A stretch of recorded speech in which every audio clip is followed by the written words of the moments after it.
Assalamualaikum warahmatullahi wabarakatuh. Alhamdulillahilladzi arsala rasulahu bil huda wa dinil haqq liyudhhirahu 'alad dini kullihi wa kafa billahi shahida.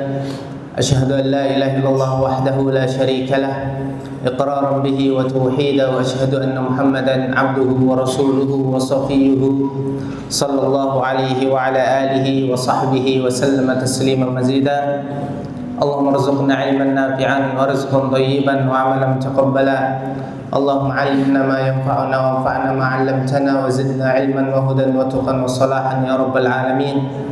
Allahumma waffiqna li kulli khairin tuhibbuhu wa tardah. Allahumma ighfir lana wa liwalidina warhamhum kama rabbawna shighara. Allahumma astur awratina wa amin rawatina. Allahumma arina al-haqqa haqqan warzuqna ittiba'ahu wa arina al-batila batila warzuqna ijtinabah. Allahumma inna nas'aluka bi anna lakal hamdu la ilaha illa anta al-mannan badi'us samawati wal ard ya dzal jalali wal ikram ya hayyu ya qayyum. Ikhwani wa akhwati azanallahu wa iyyakum jami'an. Alhamdulillah, dengan segala kemudahan dan nikmat dari Allah Subhanahu wa taala, Allah berikan kita kesempatan, waktu, termasuk kesempatan dan waktu terbaik diberikan kepada kita di pagi hari ini. Kita sudah sama-sama melaksanakan sholat berjamaah. Kita sudah sama-sama bermunajat kepada Allah Subhanahu wa taala.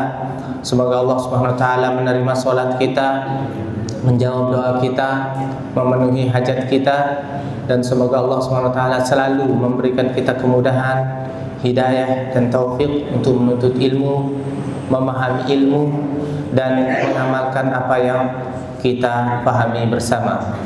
Ikhwani wa akhwati azanallahu wa iyyakum jami'an. Materi kita pada pagi hari ini, kenapa harus menuntut ilmu? Ikhwani, para hadirin yang dimuliakan oleh Allah Subhanahu wa taala, pada pagi hari ini saya tidak akan membahas tentang apa yang biasa kita bahas, tentang hadis-hadis tentang keutamaan menuntut ilmu atau ayat-ayat yang membahas tentang demikian. Misalnya hadis talabul ilm fardhatun ala kulli muslim wa muslimah dan lain sebagainya, enggak. Tapi kita akan membahas bagaimana Allah Subhanahu wa taala dan Rasulullah sallallahu alaihi wasallam memberikan kita fakta, realita, bahwasanya kita itu butuh belajar, butuh ngaji, butuh memahami Al-Quran, butuh memahami sunnah Rasulullah sallallahu alaihi wasallam. Secara faktanya begini sudah, dari Al-Quran, di zaman Rasulullah, di zaman sahabat, sehingga kita punya bayangan, oh ternyata jauh sekali saya dari ilmu tersebut. Kalau saya jauh, ya harus mendekat. Baik, ikhwani azanallahu wa iyyakum jami'an.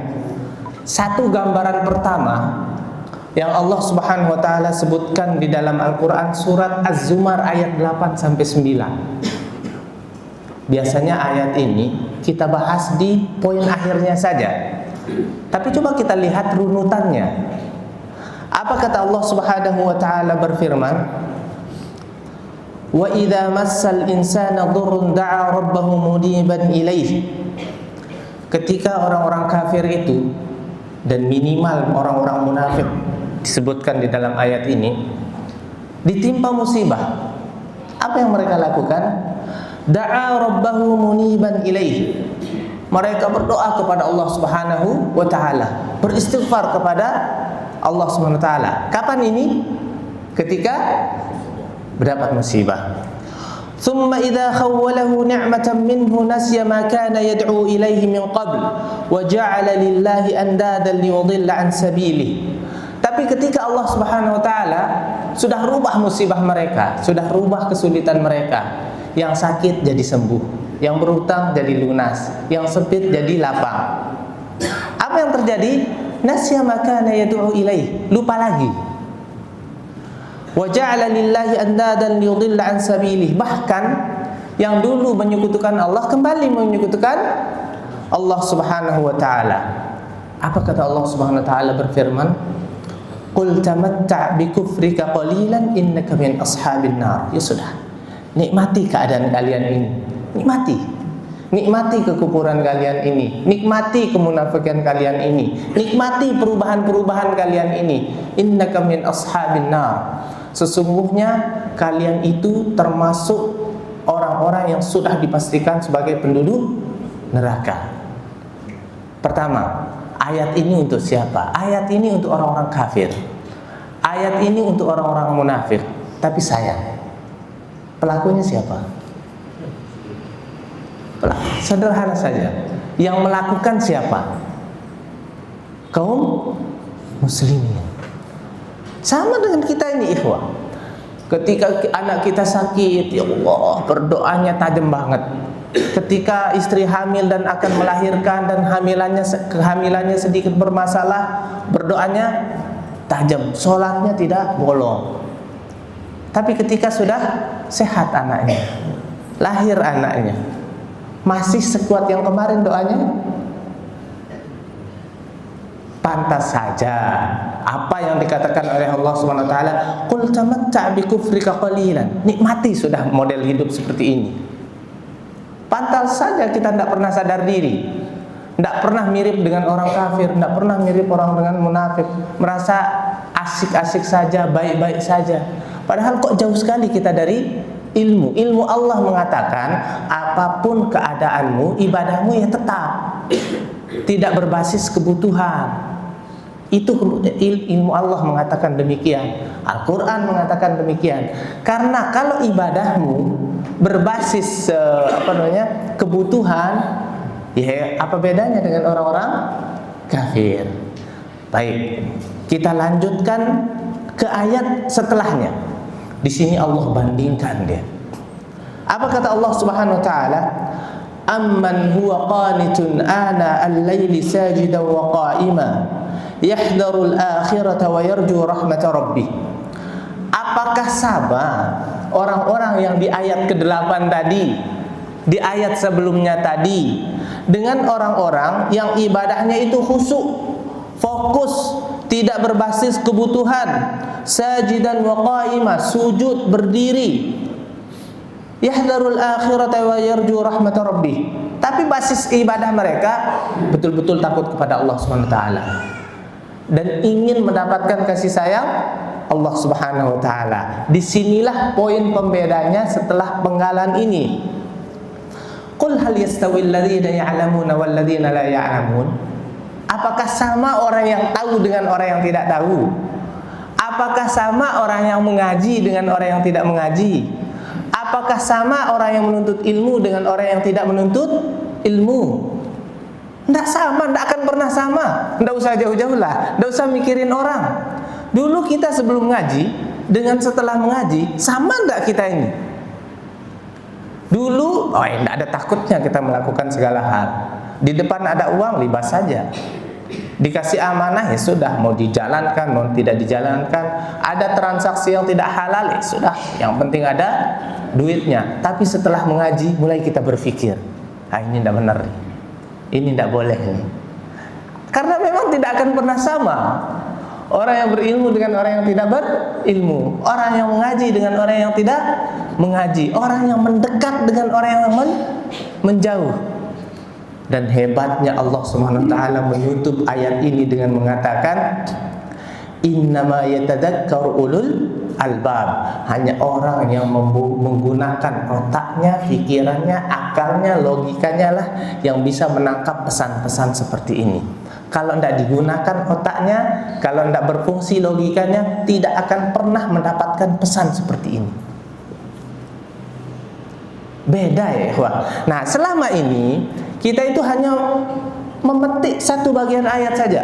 Qul hal yastawil ladzina ya'lamuna wal ladzina la ya'lamun? Apakah sama orang yang tidak tahu dengan orang yang tahu? Tanpa kita lihat runutan kenapa ayat ini diturunkan. Ternyata ayat yang selama ini kita baca, kita gunakan sebagai dalil pentingnya dan wajibnya menuntut ilmu itu, ayat penutup. Pembukanya itu yang luar biasa. Pembukanya justru yang luar biasa, membuka tentang kebiasaan orang kafir, orang munafik yang kalau ibadahnya itu dasarnya kebutuhan. Kalau kebutuhannya sudah selesai, masih ibadahnya hilang. Pas sakit, ya Allah, berdoanya tajam sekali. Pas sebelum nikah, sholat tidak pernah putus, jam 2 malam tidak pernah lolos. Setelah nikah, Masih sholatnya, masih doanya, masih jam 2-nya hilang. Ya karena basis kebutuhan, bukan basis ilmiah, bukan basis keimanan, bukan basis keislaman dan lain sebagainya. Waliyadzubillah min dzalik. Baik. Itu fakta yang Allah sebutkan nomor pertama di dalam Al-Quran. Nomor pertama yang kita bahas maksudnya. Faktanya banyak sekali di dalam Al-Quran. Coba kita cek hadis sekarang. Rasulullah SAW bersabda. Hadis ini juga banyak kita bahas. Innal halala bayyin. Pernah mendengar hadis ini? Pernah ya? Innal halala bayyin. Sesungguhnya yang halal itu jelas. Artinya Rasulullah memastikan segala sesuatu yang halal di muka bumi ini boleh kita kerjakan, yang mubah juga demikian, sudah jelas, sudah ada ketentuannya, sudah ada pedomannya, sudah ada poin-poinnya. Innal halala bayyin. Tapi pertanyaan pertama sebelum kita melanjutkan hadis ini, jelas bagi siapa?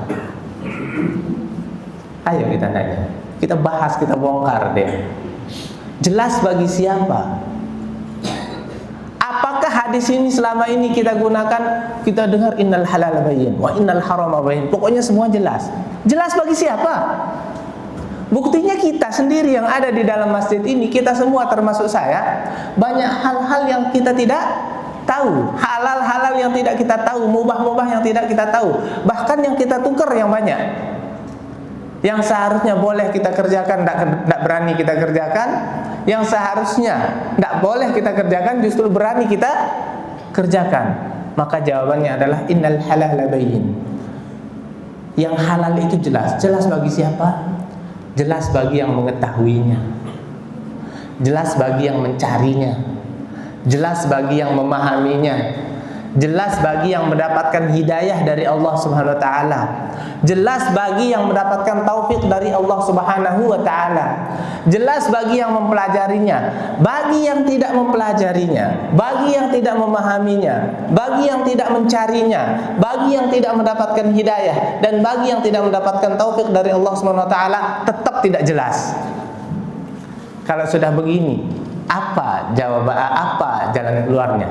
Ya menuntut ilmu. Makanya kita harus menuntut ilmu. Kenapa kita harus menuntut ilmu ya ikhwah? Kalau kita bahas pembahasan ini, kenapa kita harus menuntut ilmu? 2 tahun kita bahas tidak selesai-selesai. Karena ini adalah judul yang ambigu, terbuka, multitafsir. Seperti apa? Wa innal harama bayyin. Yang haram juga jelas. Jelas bagi siapa? Bahkan ya ikhwah, bisa jadi yang haram itu sudah jelas di mata kita, sudah jelas di benak kita, secara hidayatul irsyad kita tahu, tapi ternyata kita belum mendapatkan taufik dari Allah Subhanahu wa taala. Kita tahu ini haram tapi tetap kita kerjakan. Berarti kayak tidak jelas berarti ini. Wa bainahuma umurun mushtabihatun la ya'lamuhunna katsirun minan nas. Dan di antara halal yang jelas ini, haram yang jelas ini, ada perkara yang disebut dengan syubhat. Yang halal saja banyak tidak kita pahami, yang haram saja yang banyak tidak kita pahami. Terus gimana yang syubhat? Ya Allah, sulit sekali hidup ini jadinya. La ya'lamuhunna katsirun minan nas. Tidak banyak diketahui oleh orang banyak, tidak banyak diketahui oleh orang manusia katanya. Tapi alhamdulillah Rasulullah masih menyebut dengan mengatakan dengan redaksi tidak banyak yang tahu. Berarti masih ada yang tahu. Cari orang yang tahu itu. Di mana kita temukan orang yang tahu itu? Di majelis ilmu. Tidak bisa selain itu. Siapa yang tahu? Orang yang berilmu. La ya'lamuhunna katsirun minan nas. Selama ini kita menganggap syubhat itu hukum pasti yang semua orang tidak tahu. Syubhat itu relatif ya ikhwah. Bisa jadi antum tahu, saya yang tidak tahu. Bisa jadi saya tahu, antum yang tidak tahu. Bisa jadi Ustadz A tidak tahu, Ustadz B yang tahu. Pembedanya adalah yang punya ilmunya yang tahu. Makanya kita harus menuntut ilmu jadinya. Semuanya kembali kepada menuntut ilmu.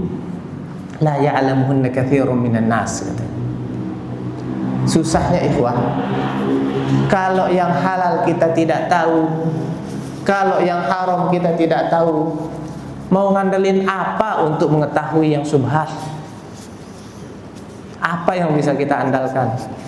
Makanya ikhwah, mohon maaf saja ini, banyak hal yang kita tidak tahu permasalahannya, kita tutup dengan kalimat, enggak usah ini, enggak usah dibahas nih, syubhat ini, katanya.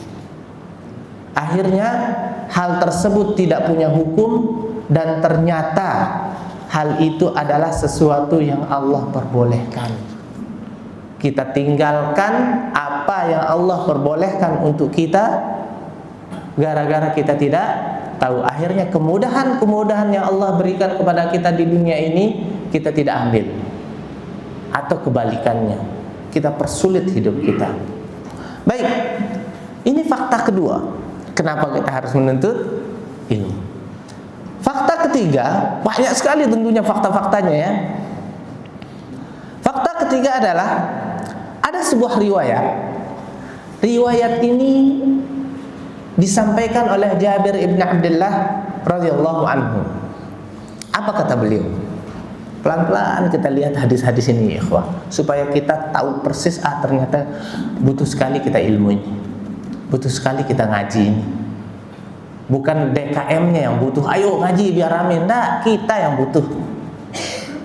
Kalau bisa kita yang nanya DKM. Jangan tunggu DKM itu mengumumkan, ada kajian lagi enggak?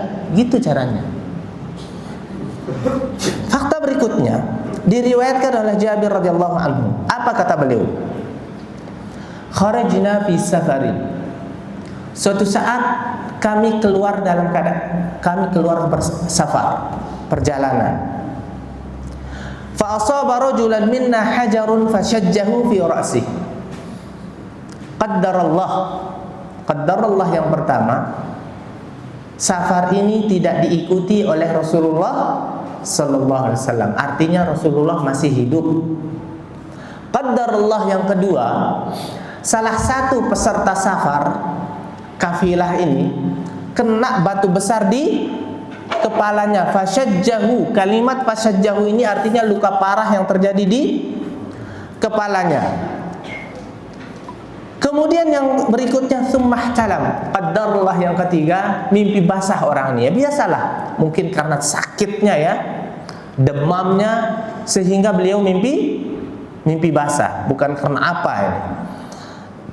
Fasa'ala ashabahu, maka orang yang luka dan mimpi basah ini bertanya kepada rombongan yang lain. Faqala hal tajiduna li rukhsatan litayammum? Bolehkah saya melaksanakan tayamum dalam kondisi luka parah seperti ini, sedangkan saya harus mandi besar? Orang junub itu harus mandi besar. Tapi ini kepala saya luka, besar sekali lukanya. Bolehkah saya tayamum? Antum lihat ikhwah, sekelas para sahabat bisa salah jawab. Apa kata mereka? Ma najidu laka rukhsatan litayammum wa anta taqdiru 'alal ma. Loh. Gimana ini konsepnya? Air ada minta tayamum. Faghtasala. Orang itu pun memaksakan diri untuk mandi. Famata, wafatlah beliau. Falamma qadimna 'ala Nabi sallallahu alaihi wasallam ukhbira bidzalik. Ketika kami sampai ke Rasulullah sallallahu alaihi wasallam atau pulang ke Rasulullah sallallahu alaihi wasallam, ternyata Rasulullah sudah tahu dan ada yang memberitahu, ada yang membocorkan. Apa kata Rasulullah sallallahu alaihi wasallam mengomentari peristiwa ini? Qataluhu qatalahumullah. Qataluhu qatalahumullah. Qataluhu qatalahumullah. Mereka membunuh sahabatnya. Mereka membunuh sahabatnya.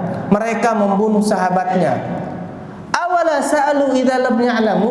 Kok enggak nanya dulu? Siapa tahu ada yang tahu hukumnya sebelum memberikan jawaban.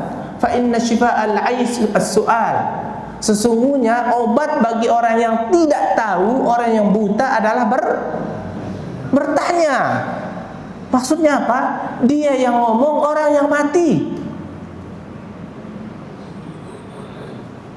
Dan itu sering terjadi.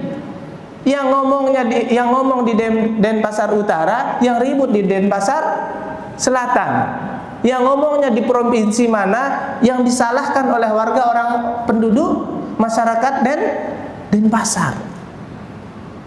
Akibat ngomong tanpa ilmu.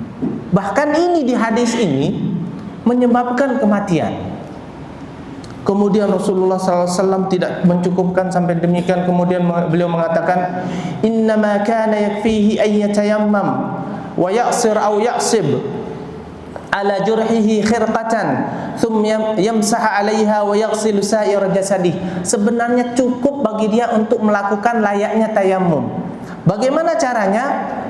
Diperban kepala yang luka, dipastikan tidak kena air, kemudian diusap layaknya bertayamum, sisa badannya yang dimandikan, kata Rasulullah sallallahu alaihi wasallam. Ya ikhwah, pelajaran terbesarnya bukan masalah bagaimana cara mandi bagi orang yang terluka parah. Pelajaran terbesarnya adalah sekelas para sahabat yang belajar langsung dari Rasulullah sallallahu alaihi wasallam itu bisa salah, apalagi kita. Sahabat loh ini. Bisa salah dalam menjawab, bisa salah dalam menerima dan memberikan gambaran, kemudian menjawab dan mengakibatkan kematian, apalagi kita. Kurang apa fakta sebagai dasar kita untuk menuntut ilmu sekarang? Dan itu yang terjadi dalam kehidupan sehari-hari. Dan itu tidak usah jauh-jauh ya ikhwah. Cara kita mengatur rumah tangga saja banyak yang salah. Bagaimana sikap suami kepada istrinya, bagaimana sikap istri kepada suaminya, apa yang dilakukan oleh suami kepada istrinya, apa yang dilakukan oleh istri kepada suaminya. Banyak salah karena jauhnya kita dari ilmu. Makanya saya bilang kepada jamaah semua, kita pada hari ini tidak membahas tentang hadis-hadis atau ayat-ayat yang menyebutkan keutamaan menuntut ilmu. Nah, yang kita bahas adalah fakta-fakta yang disebutkan di dalam Al-Quran dan di Sunnah ketika ilmu itu selip sedikit. Antum bisa bayangkan di hadis yang ketiga ini, selipnya adalah Rasulullah tidak ikut. Kalau di zaman kita Rasulullah tidak ada. Bisa dibayangkan bahayanya ini. Selipnya adalah ketika para sahabat langsung menjawab tanpa nanya dulu ke orang yang lebih tahu. Makanya ada kaidah mengatakan adamul ilmi laisal ilm bil adam. Ketika kita tidak tahu, bukan berarti tidak ada ilmunya. Ya kita yang tidak tahu, ada orang lain yang tahu. Ini fakta ketiga. Fakta keempat, tidak usah banyak-banyak, lain kali kita lanjutkan insya Allah, karena ini subuh ini. Suatu saat, an Abi Umamah radhiyallahu anhu qala, dari Abi Umamah radhiyallahu anhu beliau berkata, inna fatan syaban atan Nabi sallallahu alaihi wasallam faqala ya Rasulullah idzan li bizina. Abi Umamah meriwayatkan seorang pemuda datang ke Rasulullah sallallahu alaihi wasallam. Kemudian beliau mengatakan, "Ya Rasulullah, idzan li bizina." Izinkan saya melakukan zina. Ya Allah, Allahu Akbar. Kurang apa kebejatan pertanyaan ini? Jangan kita mengatakan orang ini sahabat yang nanya. Para jamaah bisa bayangkan kalau ada orang mengatakan ke DKM masjid, ini ada pertandingan pingpong nih, tidak ada tempat, boleh nggak kita pakai masjid ini untuk pertandingan pingpong? Pertandingan pingpong, apa yang respon yang akan terjadi? Saya yakin DKM ngamuk. Ini enggak. seseorang datang ke makhluk yang termulia secara mutlak di muka bumi ini untuk meminta izin melakukan sesuatu yang terburuk di muka bumi ini. Idzan lizina, di depan orang banyak lagi. Woi, ribut para sahabat. Bahkan ada di antara mereka, ya Rasulullah, idzan li adribu unuqahu ya Rasulullah. Boleh saya penggal kepalanya? Ya manusiawi lah. Di hadapan Rasulullah tidak ngomong masalah zina, tapi minta izin untuk melakukan zina. Apa kata Rasulullah sallallahu alaihi wasallam? Udnu, tenang. Diam. Udnu, suruh dia ke sini. Coba lihat bedanya manhaj nabawi, sikap nabawi dengan sikap manusiawi. Sikap manusiawi ribut. Sahabat lo ini. Sikap nabawi tenang. Udnu, suruh dia ke sini katanya. Duduk. Akhirnya duduk dah orang tersebut. Apa kata di sini disebut fa aqbalal qaumu alaihi fazajaruh, ribut. Sampai Rasulullah mengatakan, "Mah, tenang. Ditenangkan para sahabat. Akhirnya diajaklah dialog.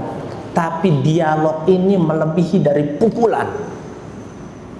Kalau kita pukulan kita hanya melukai orang tapi tidak membekas di hati. Ini enggak. Dialognya membekas di hati tapi tidak berbekas di fisik. Apa kata Rasulullah SAW? Atuhibbuhu li ummik? Ya Allah, mau kamu ini terjadi di ibumu? Artinya apa? Ada orang minta izin berzina dan ternyata sama ibumu. Kok yang orang ini mendengar pertanyaan tersebut? Apa kata beliau? La wallahi ja'alani Allah fida'ak walan nas yuhibbuna li ummahatihim. Ya Rasulullah, tidak ada orang mau ibunya dizinahi. Ayo, kok yang orang ini? Selesai Rasulullah ngajak beliau berdiskusi. Enggak. Atuhibbuhu li ibnatik? Mau kamu ini terjadi di putrimu? Sama, lebih goyang lagi. Selesai Rasulullah memukul dia dengan ilmu. Atuhibbuhu li ukhtik? Mau kamu ini terjadi di saudarimu? Disebut orang-orang terdekatnya. Mulai dari ibunya, mulai dari putrinya, mulai dari saudarinya, dan lain sebagainya. Tidak usah jauh-jauh ikhwan. Putri kita digoda di jalan, bagaimana perasaan kita? Makanya Rasulullah, tidak ada orang juga mau ibunya dizinahi, tidak ada orang mau putrinya dizinahi, tidak ada orang mau saudarinya dizinahi. Cukup sampai di sini. Atuhibbuhu li'ammatik? Mau kamu ini terjadi di bibimu dari jalur ayahmu? Goyang lagi, disambar lagi oleh Rasulullah. Atuhibbuhu li khalatik? Mau kamu ini terjadi di bibimu dari jalur ibumu? Goyang lagi, sudah tidak bisa bergerak, secara psikisnya sudah melemah. Disinilah fungsi seorang nabi, mencontohkan kepada kita melakukan pendekatan itu seperti apa. Apa yang terjadi setelah itu? Fawadha'a yadayhi wa qala, dipegang orang tersebut, pegang pundaknya. Kalau kita, pundak kita dipegang sama ustadz yang kita idolakan misalnya, atau sama pejabat atau presiden, bagaimana perasaan kita? Ini nabi yang megang. Nabi loh yang megang. Antum bayangkan saja antum dipegang nabi sekarang. Apa kata netizen? Hoki seumur hidup katanya. Ini hoki seumur hidup, walaupun sedetik terbaik seumur hidup. Dipegang oleh Rasulullah sallallahu alaihi wasallam, faqala, sudah dipegang, didekati, dimuliakan. Allahumma ighfir dzambahu wa tahhir qalbahu wa hassin farjahu. Didoakan, ya Allah, ampuni dosanya. Dilihat oleh sahabat yang lain. Ya Allah, ampuni dosanya, bersihkan hatinya, dan sucikan kehormatannya. Apa kata para sahabat meriwayatkan? Falam yakun ba'du dzalikal fata yaltafitu ila syai'in. Sejak dipegang oleh Rasulullah, sejak didoakan oleh Rasulullah, sejak didekati oleh Rasulullah, si lelaki itu, si pemuda itu tidak pernah lagi melihat dan melakukan sesuatu yang mengarahkan dia pada perzinahan. Inti dari hadis ini adalah bagaimana fungsi ilmu. Kalau kita ada sesuatu, pasal pertamanya ngamuk, pasal keduanya ngomel, pasal ketiganya hancurkan. Pasal ilmunya mana? Tidak ada. Karena apa? Kita jauh dari ilmu. Makanya kita harus menuntut ilmu. Istri kita salah, pasal pertama apa? Nasihati. Ada suami yang melihat istrinya salah terus menasihatinya langsung pelan-pelan, dipegang tangannya dan lain sebagainya. Ada nggak di antara kita gitu sekarang? Saya tanya, jujur, katanya ngaji. Anak salah, pasal pertamanya apa ayo? Nggak bisa kita jawab ya ikhwan. Nggak bisa kita jawab, malu kita jawab. Jadi ilmu ini selama ini pengakuan saja. Disinilah kita butuhnya menuntut ilmu. Dan gambaran terbesar yang ada di hadis yang terakhir ini, sebanyak-banyak karena ini subuh ya Pak. Ngantuk kita subuh-subuh. Gambaran terbesar yang ada di hadis ini adalah tentang sikap. Sikap para sahabat yang mereka adalah para sahabat. Langsung fazajaru, kata perawinya. Ngamuk mereka, ribut mereka. Kok bisa ini orang lolos nanya seperti ini di hadapan Rasulullah sallallahu alaihi wasallam? Tapi gambaran nabawinya adalah utnu. Diam, tenang. Saya yang ngomong. Didekatkanlah, diajak diskusi tanpa disentuh fisiknya, tanpa dilukai perasaannya, hanya diberikan gambaran kalau ini terjadi di keluargamu, bagaimana perasaanmu. Seperti itulah yang terjadi di orang lain ketika keluarganya dizinahi. Atas dasar ini ikhwani, atas 4 fakta yang kita bahas pada pagi hari ini, disitulah kita pastikan betapa butuhnya kita menuntut ilmu. Supaya kita tahu apa yang kita katakan, supaya kita tahu apa yang kita lakukan, dan supaya kita bisa mensikapi segala keadaan.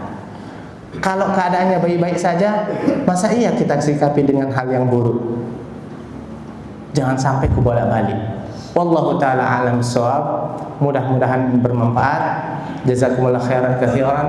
Pertemuan ini cukup bersejarah bagi saya pribadi, karena ini adalah pertemuan pertama saya dengan para jamaah yang ada di Denpasar. Dan saya kaget, Masya Allah, sholat subuh di tempat ini begitu makmur. Masjid penuh. Itu luar biasa. Tenang. Tidak ada gerakan ini, tidak gerakan itu. Kesan pertama saya di masjid ini sangat menggoda. Luar biasa. Wallahu ta'ala alam shawab. Wa sallallahu ala nabiyina Muhammad wa ala alihi wa sahbihi wasallam. Wa akhir da'wana alhamdulillahi rabbil alamin. Thumma assalamualaikum warahmatullahi wabarakatuh.